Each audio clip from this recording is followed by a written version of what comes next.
શરૂ પણ નથી થયું ત્યાં જ અમદાવાદ શહેરમાં ભૂવા પડવાની શરૂઆત થઈ ગઈ છે। મકરબા મેઇન રોડ 6 લેન બનાવવાના માંડ 6 મહિના જેટલો સમય વીત્યો છે, ત્યાં જ આ મેઇન રોડ પર મસમોટો ભૂવો પડી ગયો।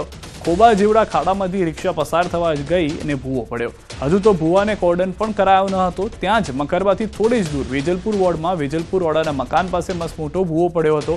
ગટરની લાઈન બેસી જતા મસમોટો ભૂવો પડ્યો।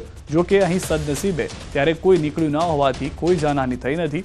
રોડ પર મસમોટો ખાડો પડતા લોકોમાં રોષ જોવા મળ્યો। કોર્પોરેશને આ અંગે જાણકારી મળતા કોર્પોરેશન દ્વારા રોડ વચ્ચે પડેલા ભૂવા ફરતે બેરિકેડ લગાવાયા છે। જો કે રોડની વચ્ચે જ ભૂવો પડતા વાહન ચાલકો પરેશાન થયા। અમદાવાદમાં ભૂવાનું સામ્રાજ્ય યથાવત રીતે જોવા મળી રહ્યું છે। નથી વરસાદ છતાં પણ ભૂવાનું સામ્રાજ્ય યથાવત રીતે જોવા મળ્યું છે। 700 મીટરના અંતરે વધુ એક ભૂવો જે છે તે પડ્યો છે। ગઈકાલ મોડી રાત્રે આ પ્રકારનો ભૂવો જે છે તે મકરબા વિસ્તાર જે છે ત્યાં પડ્યો છે અને જે ઔડા વિસ્તાર આવેલો છે ત્યાં જોવા મળી રહ્યો છે। આ વેજલપુર વોર્ડનો વિસ્તાર છે કે જ્યાં આ પ્રકારનો ભૂવો જે છે તે જોવા મળી રહ્યો છે। જો કે ગટર લાઈન હતી, ગટર લાઈન બેસી જવાના કારણે આ પ્રકારે ભૂવો જે છે તે પડ્યો છે। સ્થાનિક લોકો પણ રાહદારીઓ પરેશાન થઈ રહ્યા છે, કારણ કે સમગ્ર રોડ જે છે તે બ્લોક કરી દેવામાં આવ્યો છે। એક તરફ તમે જોઈ રહ્યા છો કે રેલવેની લાઈન જે છે તે પેરેલલ ચાલી રહી છે અને ત્યાં જ આ પ્રકારની બ્રેકડાઉન જે છે તે જોવા મળી રહ્યું છે। આ એક નહીં પરંતુ આસપાસના વિસ્તારોમાં 700 મીટરના અંતરે આ બીજું બ્રેકડાઉન છે તે પ્રકારના દ્રશ્યો જોવા મળી રહ્યા છે। સ્થાનિક લોકો પણ આ પરેશાનીનો સામનો કરી રહ્યા છે, કારણ કે અહીંયા ભીડભાડવાળો વિસ્તાર છે અને ત્યાં આ પ્રકારનો ભૂવો જે છે તે પડ્યો છે। શું કહેશો, આ 700 મીટરના અંતરે બીજું બ્રેકડાઉન છે? આ કાલે રાતે અહીંયા એક જગ્યાએ કાડો પડે, અહીંથી 700 મીટર આગળ પણ એક કાડો પડેલો છે, ત્યાં પણ રિક્ષા અંદર ખાડામાં પડી ગઈ છે અને અહીંયા કડિયા નાકું ભરાઈ છે અને લોકોને અહીંયા ચાલવા માટે અને એક નાજક સ્કૂલ આવેલી છે, ત્યાં બાળકોને લેવા મૂકવા આવે છે બધા વડીલો, તેમને પણ હાલાકીનો સામનો કરવો પડે છે। કેટલી ભીડભાડ હોય છે, રોડ રસ્તો બ્લોક કરવા પડે છે અને ખાસ એવી ભીડભાડ થઈ જાય, કેમ કે અહીંયા સવારે નાકું ભરાઈ છે અને સાંજે પણ અહીંયા ટ્રાફિક ખૂબ જામ થઈ જાય છે। ચોક્કસથી તો આ જે બ્રેકડાઉન થયું છે ને તેના કારણે ટ્રાફિક જામના દ્રશ્યો જે છે તે જોવા મળતા હોય છે ને પારાવાર મુશ્કેલીનો સામનો કરવો પડે છે, કારણ કે સાંકડો રોડ છે, ત્યાંથી લોકોની અવરજવર પણ વધારે રહેતી હોય છે અને ત્યાં આ પ્રકારનું બ્રેકડાઉન જે છે તે લોકો માટે માથાના દુખાવા સમાન જે છે તે જોવા મળી રહ્યું છે। ત્યારે તંત્ર ક્યારે આવે છે અને તંત્ર ક્યારે આની કામગીરી પૂર્ણ કરે છે તે જોવાનું રહ્યું। કેમેરામેન પંકજ મકવાણા સાથે ગૌતમ શ્રીમાળી, ન્યૂઝ 18 ગુજરાતી, અમદાવાદ। તો અમદાવાદમાં એએમસી તંત્રના પાપે રિક્ષા ચાલક ખાડામાં પડ્યો છે। મકરબા રોડ પર પડેલા ભૂવામાં રિક્ષા ખાબકી છે। આ દ્રશ્યો અમદાવાદના છે, જ્યાં એક રિક્ષા અચાનક જ તંત્રના પાપે પડેલા ભૂવામાં ઘૂસી ગઈ। શહેરના મકરબા રોડ પર જાણે કે અમદાવાદ મહાનગરપાલિકાની ઘોર બેદરકારીથી અમદાવાદની રિક્ષાનું માથું શરમથી ઝૂકી ગયું હોય એવું લાગી રહ્યું છે। ખાડો પણ એટલો મોટો હતો કે અડધી રિક્ષા અંદર ઘૂસી ગઈ। અકસ્માતમાં રિક્ષા ચાલકને ગંભીર ઈજા થઈ છે। જ્યારે રિક્ષા ખાડામાં પડી ત્યારે ચાલક ઉપરાંત એક મહિલા અને બાળક પણ રિક્ષામાં સવાર હતા। તંત્રની ઘોર બેદરકારીને લઈને લોકોમાં આક્રોશ જોવા મળી રહ્યો છે। દુર્ઘટના બન્યા બાદ એએમસીએ બેરિકેડ લગાવી રોડ બંધ કર્યો છે। આ રોડ ઉપર એક નહીં અનેક ભૂવા પડ્યા છે, એમાં મારુતિ કારથી લઈને ડમ્પરથી લઈને ઘણા બધા છે। તાજેતરમાં આગળ મકરબા ગાર્ડનના પહેલાં બી ભૂવો પડ્યો હતો, તેમાં બી આખી મારુતિ જતી હતી। બીજું હતું અલબ્રુજ પાસે પડ્યો હતો, તેની આગળ પડ્યો છે। છેક આ ફતેવાડી નદી ઉપર જાય છે ત્યાં તમામમાં બાઇક પડી ગઈ, 2 વર્ષ પછી બાઇક પડી, એને ડમ્ફરિયા, કચરાના ડમ્ફરિયા, મારુતિ એવા ઘણા બધા અમે વારંવાર રજૂઆત બોર્ડમાં બી કરી છે, સામાન્ય સભામાં બી કરી છે, બજેટમાં બી કરી। આ લાલી પાવડરનો ખૂબ સુંદર રોડ બનાવો છો, પણ અંદર પોલું છે, પહેલાં અંદર રિપેર કરો પછી આ રોડ બનાવો।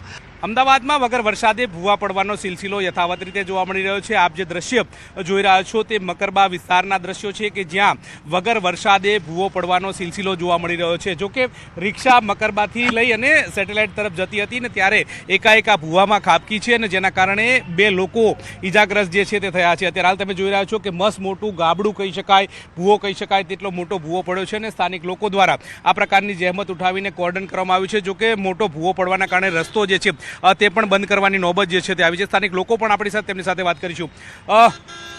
વરસાદ નથી, કંઈ નથી, છતાંય ભૂવો પડ્યો। આમાં એવું છે કે અહીંયા ડ્રેનેજ લાઈન ચાલે છે, નીચે નર્મદાની ચાલુ છે। અત્યારે મારું કહેવું છે આ રોડથી આપણે ત્યાં સરખેજ પેટ્રોલ પંપ જ્યાં સુધી તમે મોટું હેવી વાહન અહીંયા લઈને આવો તો 10 ભૂવા પડવાના છે આવા। જો રિક્ષાથી ભૂવો પડી જતો હોય તો મોટું સાધન આવે તો શું નહીં થવાનું? એટલે આમાં મારું કહેવું છે કે તમે આ કોર્પોરેશન જ આ બધું લાલિયાવાડી ચલાવે છે। ધારાસભ્યનો કોઈ વાંક નથી, ધારાસભ્યની ઉપર લેવલે સાંભળતા જ નથી। આ જ વાત છે। કેટલા લોકો ઈજાગ્રસ્ત થયા છે આમાં? ઈજાગ્રસ્તમાં 3-4 જણા ઈજાગ્રસ્ત થયા છે. તો સારું સદનસીબે એમને બચી ગયા છે, નહીં તો અંદર પડી ગયા હોત તો વધારે થોડી હોનારત થાય. ચોક્કસથી તો 2 થી 3 લોકો ઈજાગ્રસ્ત થયા છે તેવું સ્થાનિક લોકોનું કહેવું છે ને મોટા વાહન નીકળે તો હજુ પણ ભૂવા પડે તે પ્રકારની શક્યતા સ્થાનિક લોકો દ્વારા સેવામાં આવી રહી છે, પરંતુ વગર વરસાદે ભૂવો પડ્યો છે ને જેના કારણે સ્થાનિક લોકો પણ પરેશાનીનો સામનો કરી રહ્યા છે. આગામી 8મી મીએ મુખ્યમંત્રી મહેસાણાના વિસનગરમાં આવશે. વિસનગર વિસ્તારના 923 કરોડના કામોનું લોકાર્પણ ભૂમિપૂજન થશે. 8મી મેના રોજ સીએમ કાર્યક્રમ પૂર્વે કાર્યક્રમની તૈયારી માટે કેબિનેટ મંત્રી ઋષિકેશ પટેલની ઉપસ્થિતિમાં બેઠક યોજાઈ હતી. બેઠકમાં કાર્યક્રમની તૈયારીઓ અંગે ચર્ચા કરી સૂચનો કર્યા હતા. વિસનગર વિસ્તારમાં વિકાસના કામોનું લોકાર્પણ અને ભૂમિપૂજનના કાર્યક્રમની વ્યવસ્થાની તૈયારી અંગે ચર્ચા કરાઈ હતી.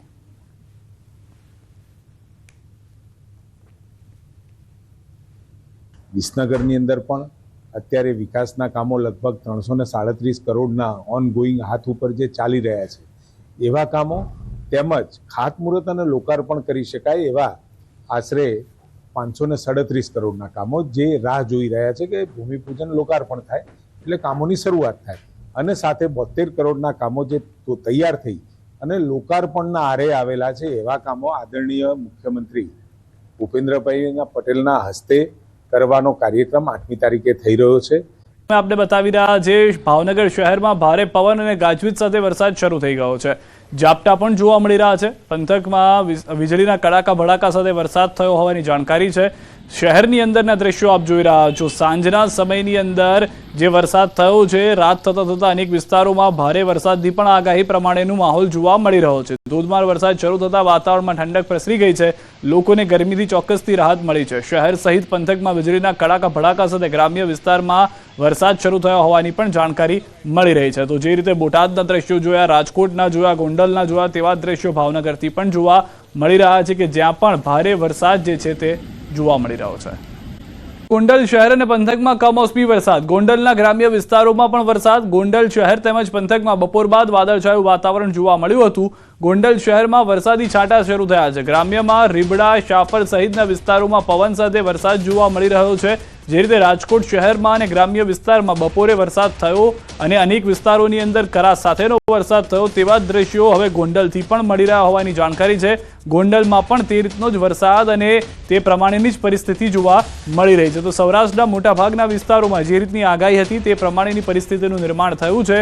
બોટાદ, રાજકોટ શહેર અને ગ્રામ્ય અને હવે ગોંડલમાં પણ તે પ્રમાણેની પરિસ્થિતિ. વધુ જાણકારી ન્યૂઝ 18 સંવાદદાતા હાર્દિક પાસેથી મેળવીશું. હાર્દિક, હાલમાં શું પરિસ્થિતિ છે ગોંડલની? જી સિદ્ધાર્થ, ગોંડલ તાલુકાના તેમજ કોટડા સાંગાણી તાલુકાના ગ્રામ્ય વિસ્તારોમાં જે છે વરસાદ વરસ્યો હતો. ખાસ કરીને ગોંડલ શહેરમાં પણ અત્યારે વરસાદી માહોલ જામ્યો છે.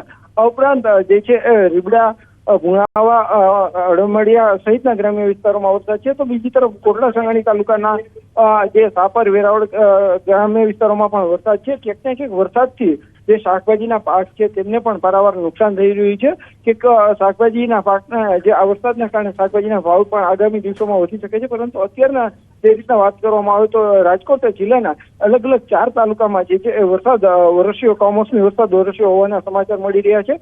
ખાસ કરીને અનેક વિસ્તારોમાં આજે બપોર બાદ અચાનક જ વાતાવરણમાં પલટો આવ્યો હતો અને ક્યાંક કરા સાથે વરસાદ તો ક્યાંક છૂટાછવાયા છાંટા સાથે વરસાદ પણ વરસ્યો હતો. સિદ્ધાર્થ, આભાર સમગ્ર માહિતી બદલ. તો જે રીતની હાલની પરિસ્થિતિ છે રાજકોટ શહેરની ગ્રામ્યની, તે રીતે જ ગોંડલમાં પણ વરસાદ થઈ રહ્યો હોવાની જાણકારી મળી રહી છે.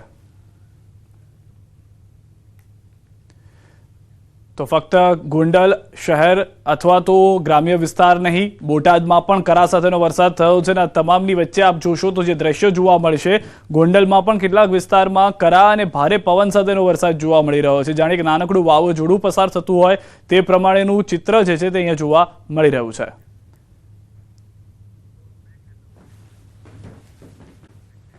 બોટાદ શહેરના ભાવનગર રોડ પર બોર્ડ પડ્યું છે. બોટાદ શહેર સહિત આસપાસના વિસ્તારમાં ભારે પવન સાથે વરસાદ વરસ્યો છે. ભારે પવન સાથે આવતા વરસાદને કારણે ભાવનગર રોડ પર અન્ય જિલ્લા તાલુકામાં જવા માટેનું સાઇનબોર્ડ ધરાશાયી થયું છે. તે સમયે કોઈ વાહન ત્યાંથી પસાર થતું ન હોવાથી મોટી દુર્ઘટના ટળી છે. રોડ પર સાઇનબોર્ડ પડતા વાહન ચાલકો પરેશાન છે. તો રાણપુર તાલુકાના નાની વાવડી ગામે પણ કરા સાથે વરસાદ વરસ્યો છે. તો બોટાદમાં કરા સાથેનો વરસાદ એક તરફ જોવા મળી રહ્યો છે, બીજી તરફ ભારે પવનના કારણે આખું સાઇનબોર્ડ જે હતું તે નમી ગયું છે. જે રીતની પવનની ગતિ છે તેના કારણે અનેક વૃક્ષો પણ નમેલા જોવા મળી રહ્યા છે. વધુ માહિતી ન્યૂઝ 18 સમાચાર વિજયસિંહ પાસેથી મેળવીશું. વિજયસિંહ, ક્યારની આ ઘટના છે? કયો વિસ્તાર છે કે જ્યાં આગળ આ ઘટના ઘટી છે અને હાલમાં શું પરિસ્થિતિ છે વરસાદ અને પવનને લઈને? જી ચોક્કસથી જિલ્લામાં ગઢડા તાલુકાને બાદ કરતા સાર્વત્રિક રીતે હાલ જે આ કમોસમી માવઠું છે તે દરેક જગ્યાએ વરસી રહ્યું છે. ક્યાંક કરા સાથે તો ક્યાંક ભારે ગાજવીજ અને ભારે પવન સાથે કડાકા ભડાકા સાથે વરસાદ જે છે તે વરસી રહ્યો છે ને, જેને લઈ સમગ્ર પંથકમાં વાતાવરણ ઠંડુ થઈ જવા પામ્યું છે, પરંતુ ખેડૂતોમાં ચિંતા છે. સાથે જ બોટાદ શહેરનો જે ભાવનગર રોડ છે ત્યાં જે દિશા સૂચક એટલે કે કિલોમીટર સૂચક જે બોર્ડ લખેલું હોય છે તે મોટું બોર્ડ રોડ પર ધરાશાયી થવા પામ્યું છે. જે બોર્ડમાં સદનસીબે નીચેથી કોઈ વાહન પસાર નહોતું થતું, જેને લઈ મોટી દુર્ઘટના ટળી છે. તો શહેરના અનેક એવા વિસ્તારો કે જ્યાં જે વૃક્ષો છે તે અતિ ભારે પવનના કારણે ધરાશાયી થવા પામ્યા છે. જોકે હાલ કોઈને કોઈ પણ પ્રકારની ઈજા કે જાનહાનિ થવા પામી નથી, તે સદનસીબે બહુ સારી બાબત કહેવાય. પરંતુ ક્યાંક ને ક્યાંક અતિ ભારે પવન અને આ જે કમોસમી માવઠું છે તે ક્યાંક ને ક્યાંક લોકો માટે ચિંતાજનક હોય તેવું બોટાદ જિલ્લામાં લાગી રહ્યું છે. જી આભાર વિજયસિંહ સમગ્ર માહિતી બદલ. તો બોટાદમાં એક તરફ કરા સાથે ભારે પવન સાથેનો વરસાદ છે, કરા નુકસાન કરી રહ્યું છે, જે રીતનું પવન જે વૃક્ષોને નમાવી રહ્યું છે. સાઇનબોર્ડ આખા પડી જાય છે કે જે નિર્દેશક હોય છે કે આ વિસ્તારથી જતા કેટલો સમય લાગશે અથવા કેટલા કિલોમીટર બાકી છે તે આખું બોર્ડ પડી ગયું છે. રસ્તો જે છે તે આખો બ્લોક થઈ ગયેલો જોવા મળી રહ્યો છે.